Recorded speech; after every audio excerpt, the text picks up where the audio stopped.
குருவின் ஆட்சி பெற்ற தனுசு லக்னத்திற்கு விரையாதிபதி செவ்வாய், பாதகாதிபதி புதன். இவர்களுக்கு விரையாதிபதி பாதகாதிபதியுடைய ஆட்சி பெற்ற மிதுனம் கன்னியில பகையாகவும், கடகத்துல நீச்சமாவும் இருக்கும். இதனால இவங்க புதன்கிழமை அல்லது தசமி திதியில வர்ற மிருகசீரிஷம், சித்திரை, அவிட்டம் நட்சத்திரங்கள் வரக்கூடிய நாட்கள்ல பெரிய செலவு செய்யறது, கடன் கொடுக்கறது, பொருட்கள் வாங்குது, இத போல இருக்கிறத தவிர்க்கணும். தனுசு லக்னத்திற்கு பாதகாதிபதி புதனா இருக்கிறதுனால, புதனுக்குரிய மிதுனம் கன்னியில விரையாதிபதியான செவ்வாய் இருந்தால், செலவு செய்யாமல் இருக்க என்னென்ன வழிகள் இருக்கோ அத்தனையும் ட்ரை பண்ணணும், பின்பற்றணும்.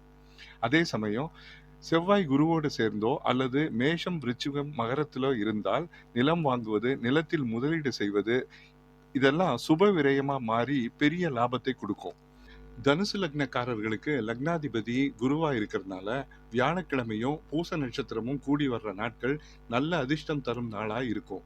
இந்த நாட்கள்ல பணத்தை சேமிக்கிறது சேமிப்பை அதிகரிக்கும். அதே போல வியாழன் செவ்வாய் கிழமைகள்ல வரக்கூடிய செவ்வாய் ஹோரையில பித்தளை அல்லது தங்க நிற செம்பு அல்லது குடத்துல பணத்தை சேமிப்பது எப்பவுமே பணம் கையில இருக்க வச்சுக்கும். அதே மாதிரி சேமிப்பையும் அதிகரிக்கும்.